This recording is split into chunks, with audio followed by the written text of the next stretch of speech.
Donc, comme je viens de dire, le premier cours est intitulé l'assistance médicale à la procréation.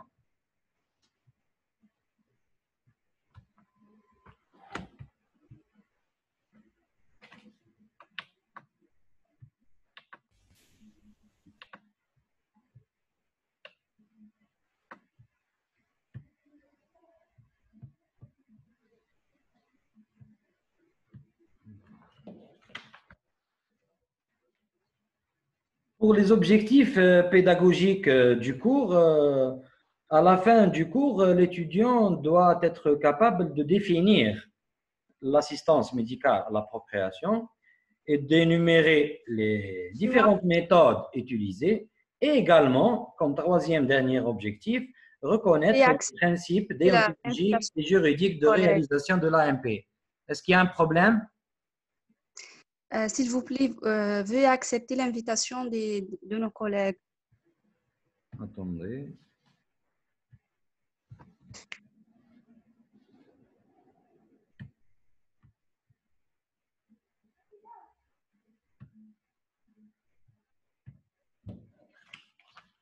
C'est bon? Théoriquement, c'est bon. Tout est là? Oui. Tout le monde a pu accéder à la vidéo? Oui, ça va. Tout le monde? Oui. On commence. Hamza Oussama est entré dans la salle d'attente pour cette réunion. C'est bon, je commence. Oui, monsieur, vous pouvez commencer. D'accord. J'étais en train de parler des objectifs de ce cours. J'ai défini 3 objectifs principaux.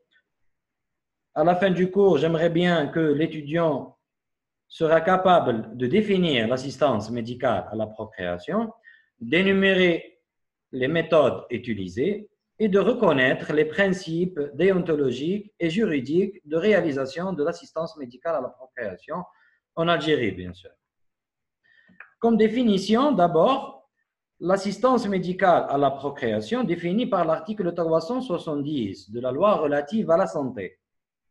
Elle consiste en des pratiques cliniques, biologiques et thérapeutiques permettant la stimulation de l'ovulation ou la conception in vitro, le transfert d'embryons et l'insémination artificielle. Elle est destinée à répondre à la demande parentale d'un couple. C'est une définition juridique. Elle a pour objet de remédier à l'infertilité pathologique médicalement constatée ou d'éviter la transmission à l'enfant d'une maladie d'une particulière gravité, notamment l'infection au VIH. Je vous rappelle que l'infertilité est établie après 2 ans de stérilité.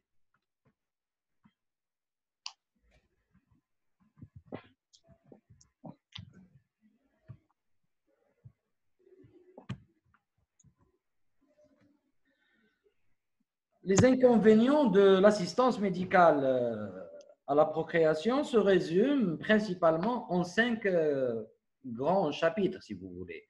Vous avez les inconvénients physiques, les difficultés psychologiques, les inconvénients amoureux, les inconvénients sociaux et les inconvénients sur le fœtus. Pour les inconvénients physiques, il y a d'abord un risque. Il y a l'augmentation du risque de cancer de l'ovaire, qui est secondaire aux stimulations médicamenteuses, bien sûr. Cette augmentation du risque a été établie par certains chercheurs. Pour les difficultés psychologiques, ils sont liés d'abord au traitement, qui est un traitement hormonal, donc il va influer également sur le métabolisme des hormones, entraînant une nervosité surtout. Vous avez également des inconvénients psychologiques qui sont liés à l'attente, à l'espoir, à la déception en cas d'échec. En effet, mes chers étudiants, le désir d'enfanter devient un besoin. Troisièmement, vous avez les inconvénients amoureux. Pourquoi il y a des inconvénients amoureux? Parce que tout simplement, le couple est fortement ballotté car les médecins traitants imposent aux partenaires d'avoir des rapports sexuels à certains moments inopportuns de la journée, notamment le matin ou à midi, et leur interdit des rapports sexuels au meilleur moment de la journée qui sont théoriquement la nuit.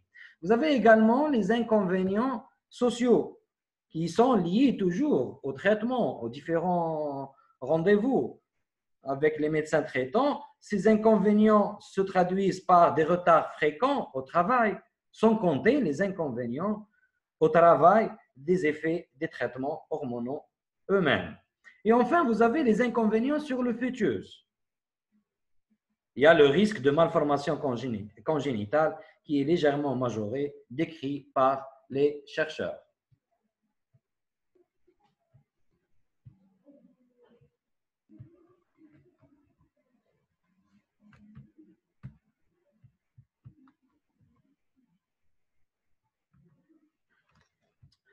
On passe maintenant aux méthodes utilisées. Vous m'entendez? Vous êtes toujours avec moi?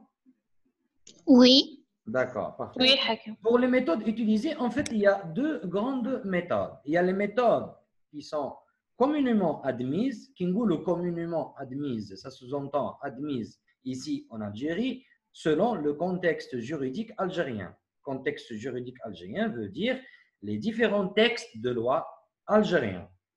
Il y a d'autres méthodes qui sont non admises ici en Algérie, mais par contre utilisées et admises ailleurs en Europe ou aux États-Unis. Pour les méthodes qui sont communément admises, il y a l'insémination avec le conjoint au sein du couple, et ceci conformément à l'article 371 de la loi relative à la santé. Cet article stipule qu'il ne doit être recouru qu'au spermatozoïde de l'époux et à l'ovule de l'épouse. Donc, il y a une relation officielle, réglementaire, légale, époux-épouse, ça veut dire couple marié. Bien sûr, à l'exclusion de toute autre personne. Donc, la technique habituelle doit être pratiquée chez un couple légalement marié et surtout, et conformément à l'article 372 de la loi relative à la santé, dans un centre agréé respectant les règles déontologiques. Je vous rappelle que les établissements pratiquant l'assistance médicale à la procréation sont soumis au contrôle des services de santé compétents et sont tenus de transmettre à l'autorité sanitaire concernée un rapport annuel de leurs activités, bien sûr, conformément à l'article 373 de la loi relative à la santé. C'est pour vous dire à la fin que c'est une méthode thérapeutique qui est parfaitement réglementée et la méthode utilisée et les établissements autorisés à faire cette méthode thérapeutique et également la traçabilité des différents actes. Pour les méthodes non admises ici en Algérie, admises ailleurs, mais non admises ici en Algérie, on a surtout tout ce qui est insémination avec donneur. Sachez, mes très chers étudiants, que les dons d'ovocytes, comme se passe par exemple aux Pays-Bas, en Angleterre, en France, aux États-Unis, les dons d'ovocytes et les dons de sperme sont strictement interdits, conformément à l'article 375 de la loi relative à la santé. Également, les mères porteuses. Les mères porteuses est strictement interdit. Ben, je tiens à vous informer qu'ailleurs, par exemple, que ce soit un homme ou une femme, peut se présenter normalement à une banque de sperme ou de d'ovocytes et demander un spermatozoïde pour enfanter, donc pour mener une grossesse. Mais ces procédés sont strictement interdits en Algérie, ils sont non admis et bien sûr interdits par les différents textes de loi, notamment la loi relative à la santé. L'article 375 met l'accent sur les dérives de ces méthodes non admises, le don d'ovocytes, de sperme, de mères porteuses. Il stipule qu'il interdit cet article toute reproduction d'organismes vivants génétiquement identiques concernant l'être humain et toute sélection du sexe. Passons maintenant. Attendez, je dois à chaque fois admettre les gens de la salle d'attente.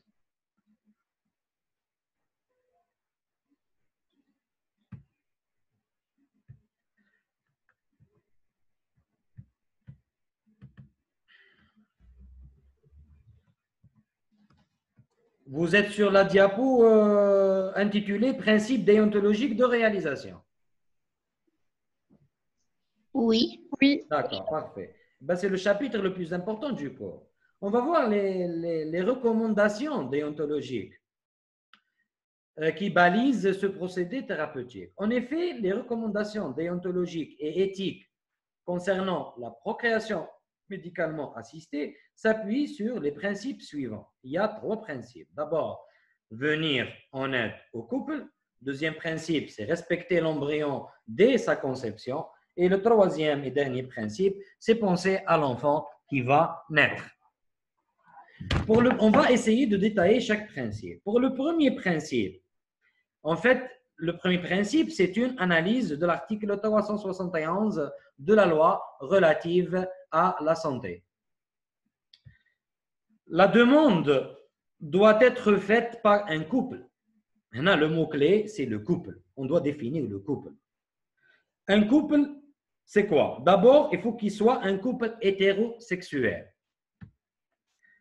Stable, c'est-à-dire stable, ne souffrant d'aucun problème pathologique mental, c'est-à-dire ils ne sont pas privés de leur discernement. Troisième critère, c'est qu'ils doivent être mariés. Mariés légalement, c'est-à-dire la fatiha de l'imam à la mosquée ou chez eux, il faut qu'il y ait un acte de mariage établi par les services de l'état civil. Le couple doit être vivant quand la demande est faite. Il faut qu'il soit en âge de procréer, notamment pour la femme. D'ailleurs, il faut toujours éviter les grossesses chez les femmes de plus de 60 ans, car ces grossesses présentent des risques élevés. 5e ou 6e critère, c'est qu'ils doivent être consentants, conformément à l'alinéa 1 de l'article 371 de la loi relative à la santé. Le consentement, il doit être écrit.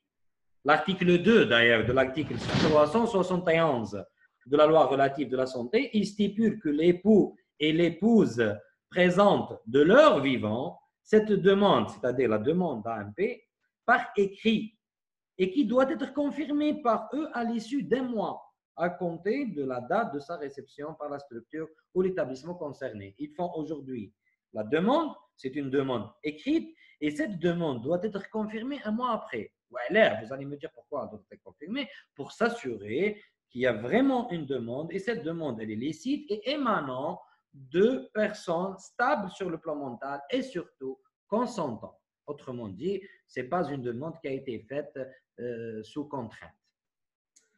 Ça, c'est le premier principe. Le deuxième principe, c'est respecter l'embryon dès la conception, conformément toujours à l'article 374 de la loi relative à la santé.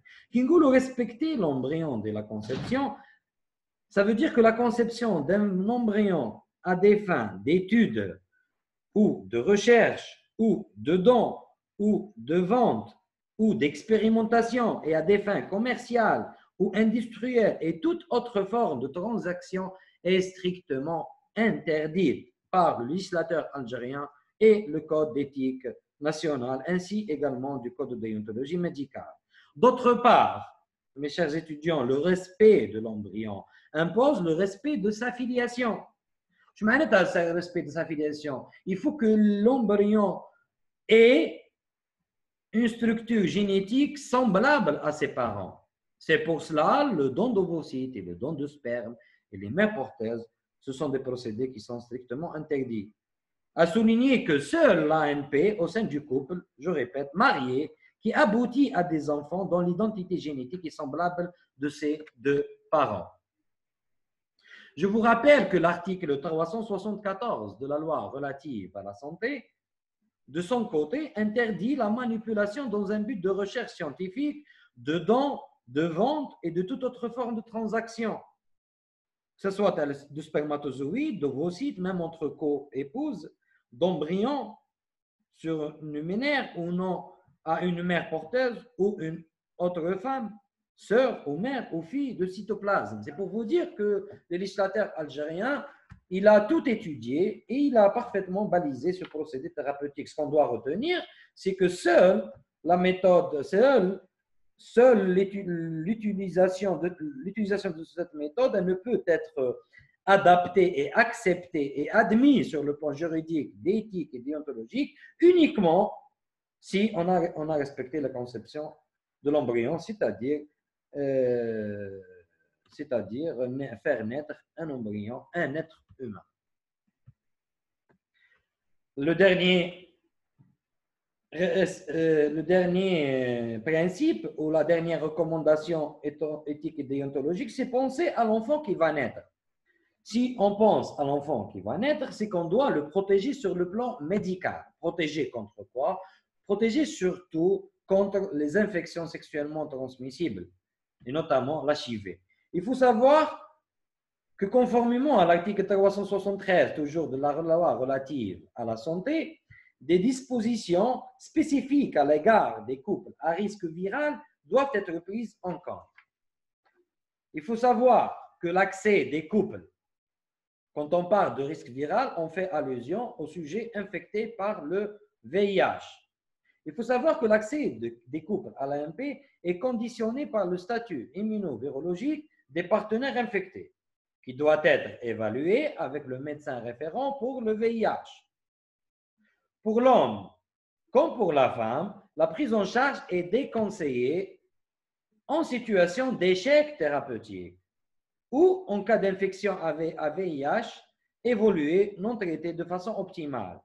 Je m'arrête échec thérapeutique ou une infection à VIH évoluée non traitée de façon optimale, ce sont des critères biologiques qui définissent ça. Ça veut dire avoir des CD4 supérieurs à 200 mm3 à 2 reprises pendant 4 mois et l'ARN VIH plasmatique stable sans augmentation supérieure à 0,5 log pendant 4 mois. En fait, ce sont des critères épidémiologiques que les médecins en général gynécologiques ou les médecins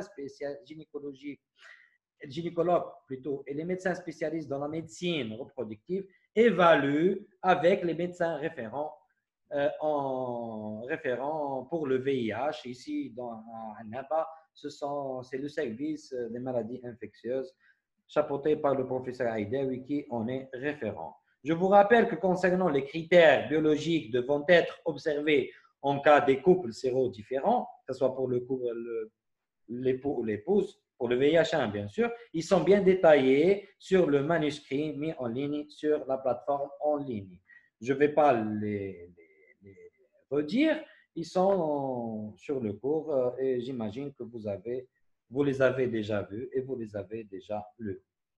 En guise de conclusion, je peux dire que malgré les contraintes qu'elle impose, la possibilité d'accéder à l'AMP pour les couples concernés par l'infertilité et le VIH représente un progrès considérable. Un progrès considérable sur le plan technique, mais également sur le plan juridique, notamment avec la promulgation de la nouvelle loi Hadi relative à la santé, qui a mis l'accent d'une manière très détaillée sur l'AMP.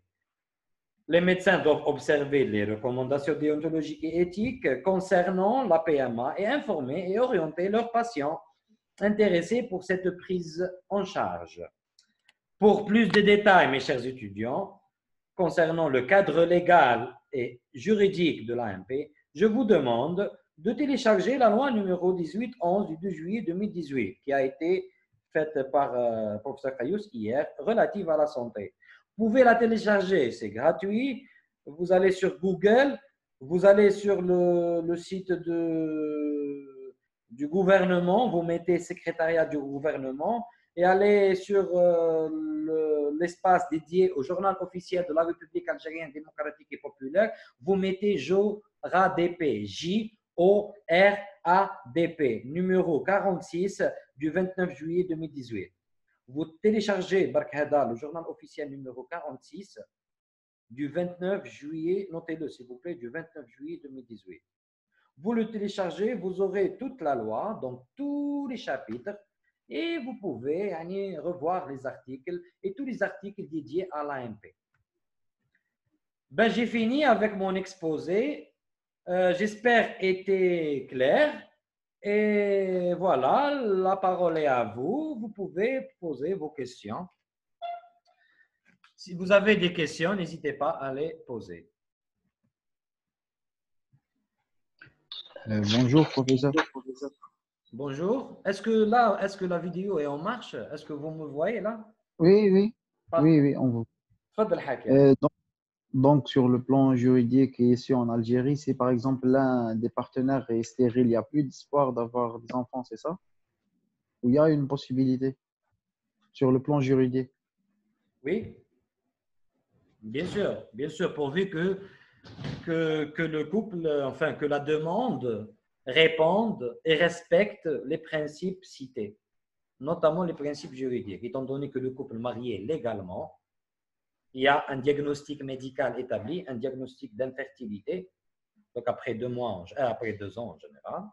S'ils répondent aux différentes conditions, s'ils répondent aux différentes recommandations, s'ils répondent aux différents principes, il n'y a pas de problème. On fait le prélèvement, il y a différents procédés. Je ne me suis pas attardé sur les différentes méthodes. L'insémination au sein du couple, il y a plusieurs méthodes. Il y a l'insémination in vitro, il y a le prélèvement d'ovocytes, la fécondation in vitro. Il y a beaucoup de procédés que les médecins spécialistes en médecine reproductive et les médecins gynécologues connaissent parfaitement. Ok, Hakim? Allô? Je pense que vous ne m'entendez plus. Hein? Allô?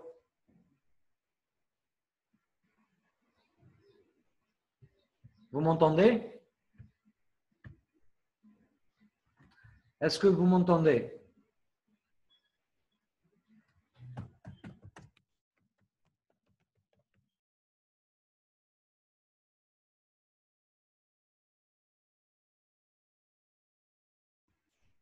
Allô? Est-ce que vous m'entendez, s'il vous plaît?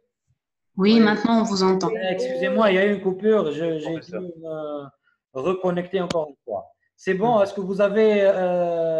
j'ai répondu à votre Hakim, question. est-ce que je peux poser une question? Mademoiselle, mais bien sûr aussi. Tu m'as posé la question, je vous ai répondu. Est-ce que vous avez entendu l'intégralité de la réponse?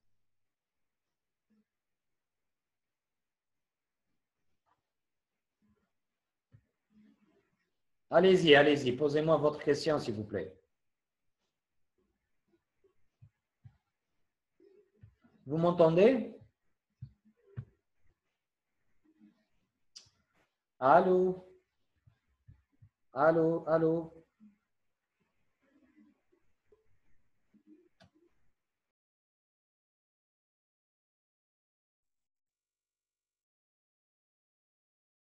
Hakim, on ne vous entend pas.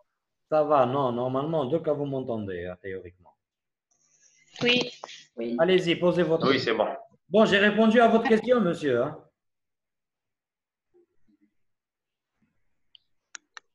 Hakim, est-ce que je peux poser la Oui, question? merci. Bien sûr, tfadli. Géry, c'est ça. Tfadli. Oui, Hakim, pourquoi les mères porteuses n'est pas une méthode admise en Algérie? Mère porteuse, parce que tout simplement, elle porte un spermatozoïde qui n'émane pas ou là, qui ne provient pas de son mari, tout simplement. Je معناتها mère Oui, porteuse معناتها شوفي en Europe il y a des gens pour les femmes par exemple pour les stars pour garder leur ligne elles veulent pas يعني, mener une grossesse يعيطوا الوحده ولا يعيطوا une femme on la paye et comme Cristiano Ronaldo. on lui demande carrément vous m'entendez Ekhia hein? Oui, Hakim. Eh bien, Oui, les on vous stars en entend. général, les stars, les mannequins, les gens qui ne veulent pas mener une grossesse, les gens qui veulent… Oui, oui. Voilà, en général, elles font appel à des femmes et elles les payent carrément. Des fois, non. Des fois, sa sœur, des fois, sa mère. Et elles leur demandent de porter ce produit de conception. C'est illégal en Algérie parce que pour pouvoir répondre à cette demande, il faut qu'il y ait un couple légalement marié. Je veux un couple légalement marié, l'ovocyte et le spermatozoïde proviennent du couple.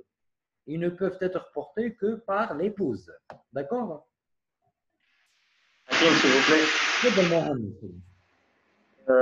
Et dans le cas des épouses du même mari, Alors justement, on a écrit comme tout à l'heure l'article, il parle d'ovocytes même entre co-épouses.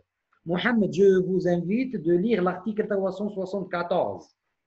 Même co-épouse. Non, c'est très clair. Hein. Il faut qu'il y ait un couple légalement marié. Autrement dit, que la femme ne peut porter la grossesse que si l'ovocyte est le sien. OK? Mohamed, OK? Oui, c'est bon, merci. Oui, c'est bon. Pas de Merci. l'eau. D'autres questions? D'autres questions? Le docteur, Fadli, Lina. oui, est-ce que quelqu'un qui a une nasospermie peut avoir recours à l'assistance médicale à la procréation? Ben là, c'est pas une question d'ordre éthique et déontologique et juridique, mais plutôt c'est une question d'ordre technique. À mon avis, moi je suis médecin légiste, hein, mais à mon avis, oui. Oui, je pense que les procédés, il y a eu beaucoup de progrès actuellement. On a besoin d'un spermatozoïde. Je pense qu'on peut répondre à cette demande pourvu que le produit de conception, pourvu que le procédé marche. Mais je pense que oui. Le plus important sur le plan déontologique, éthique et juridique, pour moi, il faut qu'il réponde à toutes les conditions. Après, sur le plan technique, d'ailleurs, c'est ces gens-là qui souffrent d'infertilité, mademoiselle. Ce sont les gens qui souffrent d'azospermie ou de problèmes génétiques ou, je ne sais pas, un problème technique, médical, qui relève de la gynécologie et de la médecine reproductive. C'est ces gens-là qui ont besoin de ce procédé. Bien sûr, bien sûr. D'accord, merci. C'est moi. D'autres questions? Docteur, Fadli. dans le cas de VIH, on peut pas faire, on peut pas faire l'AMP sauf s'il y a, sauf si les CDK ils sont supérieurs à 200 et la reine VIH super stable, c'est-à-dire. En fait, ce sont des définitions qui sont très précises. Hein. Quand vous dites que est stable, les médecins infectiologues parlent d'échec thérapeutique et parlent d'infection à VIH évoluée non traitée de façon optimale.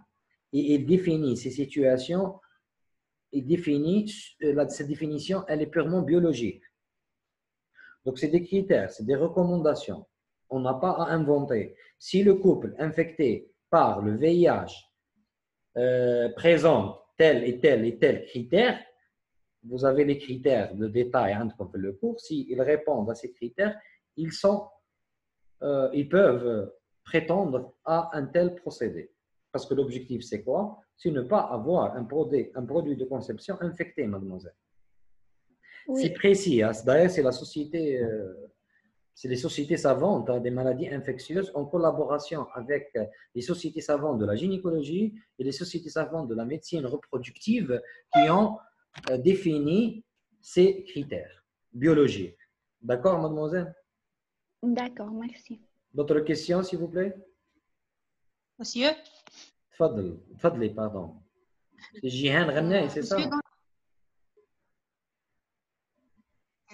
Moi, c'est 8M. D'accord. Hamidi 8M. Fadli Hamidi 8M. Dans la partie penser à l'enfant qui va naître, oui. Ils ont détaillé sur le VIH et les autres maladies. Ils ont. Vous, dans le cours. Vous parlez du cours, oui, pour pouvoir vous suivre, oui. Oui. Et les autres maladies contagieuses et toutes. En fait, oui, j'ai compris votre question. Vous êtes en train de dire pourquoi on a soulevé uniquement le problème de l'HIV. On n'a pas soulevé le problème d'autres. Parce que tout simplement, là, on part du principe que toutes les infections virales se traitent et se soignent. Et la guérison peut être déclarée, à part l'infection à l'HIV. Les autres maladies, on les traite. Il a pas de problème. Et la personne atteinte, que ce soit la femme ou l'homme, peuvent être déclarés guéris. Donc, ils doivent juste temporiser, barka, pour pouvoir mener une grossesse et pour pouvoir enfanter. Mais là, on s'est attardé sur l'HIV parce que l'HIV, vous savez que c'est une maladie incurable. Mais c'est une maladie qu'on peut rendre stable. Vous voyez, docteur? Oui, merci. Merci, monsieur. En tout cas, sur le plan technique, les médecins spécialistes en médecine reproductive et les médecins généticiens et les médecins gynécologues prennent en compte toutes les dispositions sanitaires pour protéger la sécurité de cet enfant qui va naître. D'autres questions, s'il vous plaît? Merci. Ah ben, je vous en prie, de rien. Vous n'avez pas de questions? Oui, bonjour. Tfadli, Dunia Kharroub. Non, HP. Tfadl, HP. Est-ce que l'intégrité mentale d'un couple ou de l'un des parents est-elle prise en compte? Est-ce que l'intégrité? Je n'ai pas entendu. Mentale. Pardon, mademoiselle HP, j'ai mal. Est-ce que vous pouvez répéter votre question? D'accord. Est-ce que vous m'entendez là? Oui, 5 sur 5. Est-ce que l'intégrité mentale des parents ou de l'un des parents est-elle prise en compte? Bien sûr, mais bien sûr, mademoiselle. Revenez avec moi sur le premier principe qui est la définition du couple. L'un des critères dans la définition retenue, c'est avoir un couple stable. J'ai dit stable sur le plan mental. Qu'est-ce que ça veut dire? Ça veut dire qu'ils doivent jouir de toutes leurs capacités mentales. Il ne faut pas qu'ils soient privés de leur discernement. D'accord? D'accord, merci. Et cette stabilité mentale, elle est évaluée bien sûr par les médecins psychiatres. Le principe, c'est que on doit jouir de toutes ses capacités intellectuelles et surtout mentales. D'autres questions, s'il vous plaît? Sinon, on passe au prochain cours. Des questions? Non? Jihan Ghannaï. Non, pas de questions. Non, parce que là, ça c'est allumé, Jihan Ghannaï. Donc, je pense pouvoir passer au deuxième cours. Oui, Hakim. D'accord, ça marche. Attendez une minute, s'il vous plaît, le temps de...